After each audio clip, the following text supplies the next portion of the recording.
Hello दोस्तों, आज आप लोग इस वीडियो के माध्यम से जैकपुट 2026 के मॉडल क्वेश्चन पेपर में जो सवाल पूछा गया है इस या किस तरह के सवाल पूछे जाएंगे आपके बोर्ड एग्जाम में, यहाँ पे देखते हैं। जो वेरी वेरी इंपॉर्टेंट क्वेश्चन है, आपके लिए बहुत ही महत्वपूर्ण होने जा रहा है। ठीक है, आइए देखते हैं फर्स्ट क्वेश्चन क्या कह रहा है।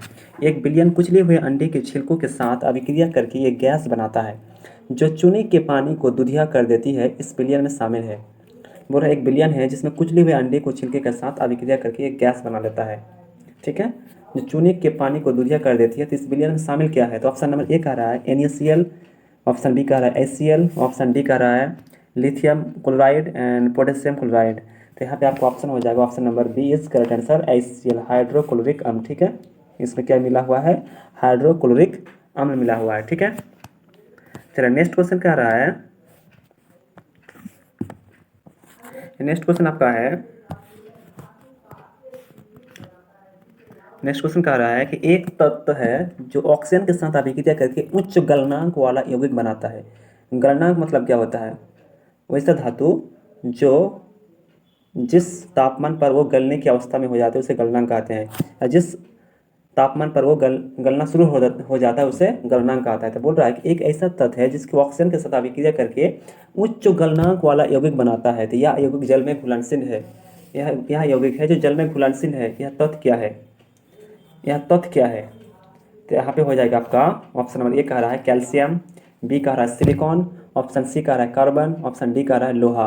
तो यहाँ पे आपको ऑप्शन ए नंबर आंसर हो जाएगा। Option number A is correct answer calcium. ठीक है, यहाँ पे क्या हो जाएगा? Option number A is correct answer. ठीक है, नेक्स्ट क्वेश्चन कह रहा है,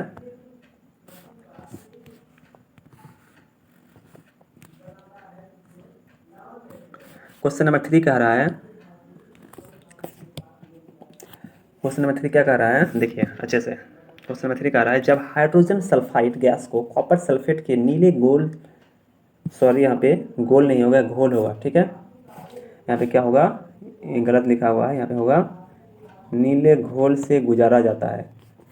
नीले घोल से गुजारा जाता है तो अवक्षेप का रंग क्या होता है? तो अवक्षेप का रंग क्या होता है? तो ऑप्शन ए कह रहा है काला, बी नीला, सी लाल एंड डी पीला। बोला जब हाइड्रोजन सल्फाइड को गैस को कॉपर सल्फेट के साथ नीला घोल से गुजारा जाता है तो क्या ऑप्शन हो जाएगा यहाँ पे?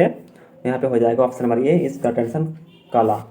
क्या हो जाता है? इसका रंग काला हो जाता है। ऑप्शन नंबर ए इस करेक्ट आंसर। ठीक है, चलिए नेक्स्ट क्वेश्चन कह रहा है, क्वेश्चन नंबर 4, क्वेश्चन नंबर 4 कह रहा है कि निम्नलिखित में से कौन सा भौतिक परिवर्तन नहीं है? बोल रहा है कि निम्नलिखित में से कौन सा भौतिक परिवर्तन नहीं है?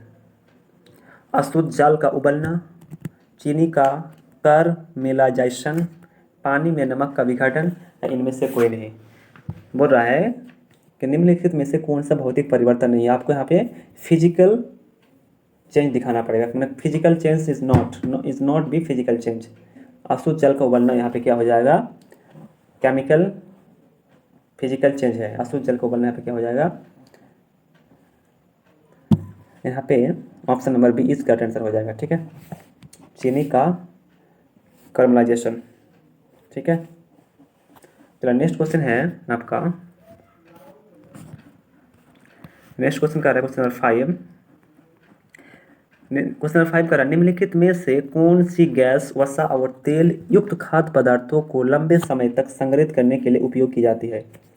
कि निम्नलिखित में से ऐसी कौन सी गैस है जो वसा और तेल युक्त खाद्य पदार्थों को लंबे समय तक संग्रहित करके रख सकता है? ऑप्शन ए है कार्बन डाइऑक्साइड, बी है ऑक्सीजन, सी है नाइट्रोजन एंड डी है नियॉन। तो यहाँ पे आपका हो जाएगा nitrogen. Option number C is correct answer. ठीक है, नाइट्रोजन हो जाएगा। ठीक है N2। चलिए आगे बढ़ते हैं। आप देख रहे हैं ना किस तरह का सवाल पूछता है।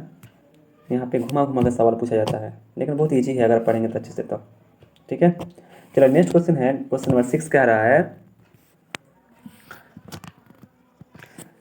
कौन सा रिफ्रिजरेंट ओजोन परत के क्षरण के लिए जिम्मेदार है? मतलब कौन सी ऐसी गैस है जो ओजोन परत के क्षरण के लिए जिम्मेदार है? ऑप्शन ए है FCC, ऑप्शन सी है CFC, सॉरी ऑप्शन बी है CFC, ऑप्शन सी है CCF एंड ऑप्शन डी है FCF। तो यहाँ पे आपका हो जाएगा, आप लोग जानते होंगे कि ओजोन परत को क्षरण करने वाला सबसे जहरीला गैस होता है, वो होता है क्लोरोफ्लोरोकार्बन CFC। यहाँ पे ऑप्शन नंबर बी इसका आंसर हो जाएगा CFC, जिसका फुल फॉर्म होता है क्लोरोफ्लोरोकार्बन। ठीक है, ये हमारे क्या करते हैं, वायुमंडल में जो एक परत है, ओजोन परत है, जो आयन मंडल जिसे कहते हैं, थर्मोस्फीयर, उसमें क्या हो जाता है, ये छेद हो जाता है इस गैस के कारण, जो जिससे हमारे दुनिया में, हमारे पृथ्वी में ग्लोबल वार्मिंग हो जाती है। चलो नेक्स्ट क्वेश्चन है आपका क्वेश्चन नंबर 7। क्वेश्चन नंबर 7 कह रहा है कि निम्नलिखित में से कौन जल के साथ अधिक अभिक्रियाशील है।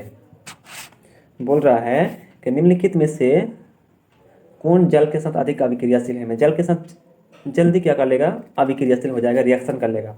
ऑप्शन ए है सोडियम, ऑप्शन बी है मैग्नीशियम, ऑप्शन सी है एल्युमिनियम, ऑप्शन डी है लोहा। तो यहाँ पे आपको ऑप्शन हो जाएगा क्वेश्चन नंबर 7 का सोडियम। ये सोडियम को पता है कि सोडियम को केरोसिन तेल में डुबाया जाता है। तो आपका क्वेश्चन है इसी चैप्टर में कि सोडियम को केरोसिन तेल में क्यों डुबाया जाता है, क्योंकि वह वायुमंडल और पानी के संपर्क में आने से वो क्या हो जाता है, अधिक अभिक्रियाशील कर लेती है। तो उसको इसलिए उसको केरोसिन तेल में डुबा कर रखा जाता है। जल के साथ अभिक्रिया करने वाला सबसे अधिक अभिक्रियाशील यहाँ पे हो जाएगी इन ऑप्शन में से sodium. Option number A is correct answer हो जाएगा। ठीक है, चलिए आगे बढ़ते हैं। नेक्स्ट क्वेश्चन है आपका क्वेश्चन नंबर 8 कह रहा है, चलिए एक कार्बन चैप्टर से क्वेश्चन पूछा गया है कि यौगिक CH3, CH2 एंड CHO का नाम क्या है। यहाँ पे कार्बन देखिए 3 है, मतलब एथेन नहीं होगा, प्रोप होगा। आपको पता है ना, मेथ एथ प्रोप। मेथ होता है एक, कार्बन एक का, कार्बन 2 हो जाएगा एथ, एंड कार्बन 3 हो जाएगा प्रोप। तो यहाँ पे ऑप्शन सी एंड डी में देखिए प्रोप दोनों में दिया है, प्रोपेनॉल और एक है प्रोपेनॉल। तो यहाँ पे आपका हो जाएगा CHO है ना, तो यहाँ पे आपका हो जाएगा option number D is correct answer, propanol. क्या हो जाएगा यहाँ पे, प्रोपेनल। ठीक है, इस तरह से इसका ये बनता है सी।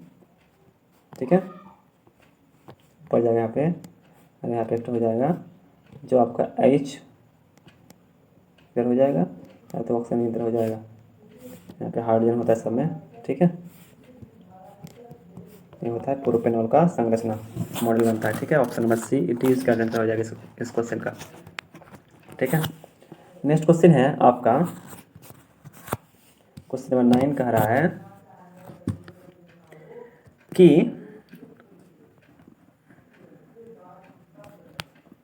क्वेश्चन नंबर 9 क्या कह रहा है कि अभिक्रिया C6H12O6 plus 6CO2 plus H2O plus energy को पहचान करें। यानी कौन सी अभिक्रिया है, यानी इस अभिक्रिया में क्या हो रहा है। तो यहाँ पे देखिए अच्छे से, यहाँ पे ग्लूकोज की सूत्र है, और ग्लूकोज को ऑक्सीजन से अभिक्रिया कराकर carbon dioxide plus H2O plus energy, मतलब उस ऊर्जा क्या हो रहा है यहाँ पे निकल रहा है, ऊर्जा यहाँ पे प्रोडक्ट हो रहा है। तो यहाँ पे आपका हो जाएगा ऑप्शन नंबर ए है अपघटन, ऑप्शन बी है ऊष्माक्षेपी, ऑप्शन सी है ऊष्माशोषी, एंड ऑप्शन डी है विस्थापन। यहाँ पे ऑप्शन आपका हो जाएगा ऑप्शन नंबर बी इसका आंसर ऊष्माक्षेपी हो जाएगा। ऑप्शन नंबर बी इस करेक्ट आंसर हो जाएगा। ठीक है, ये होता है आज तक का वीडियो में 9 क्वेश्चन लिए गए हैं जो आपका पूछा गया है चैप्टर से। ठीक है, जो मतलब आपका 30 क्वेश्चन में 9, 10, 8 ऐसे क्वेश्चन रहता है। ठीक है, फिजिक्स में आपका मतलब 80 मार्क का एग्जाम में 30 या तो 25 मार्क का सवाल पूछता है, जिसमें 8-10 मार्क का 10 मार्क मान लीजिए ऑब्जेक्टिव रहेगा, और 15 मार्क आपका शॉर्ट लॉन्ग मिला के रहेगा, 2 नंबर 3 नंबर और 5 नंबर मिला के रहेगा। इस तरह के पैटर्न रहते हैं। चलिए आज तक के लिए यहाँ पे, कल हम लोग डिस्कस करेंगे भौतिकी, फिजिक्स। कल फिजिक्स का क्वेश्चन लाएंगे। ठीक है, देखते हैं कल किस तरह से सवाल पूछा गया है फिजिक्स का। ठीक है, आज के लिए इतना ही। Thank you.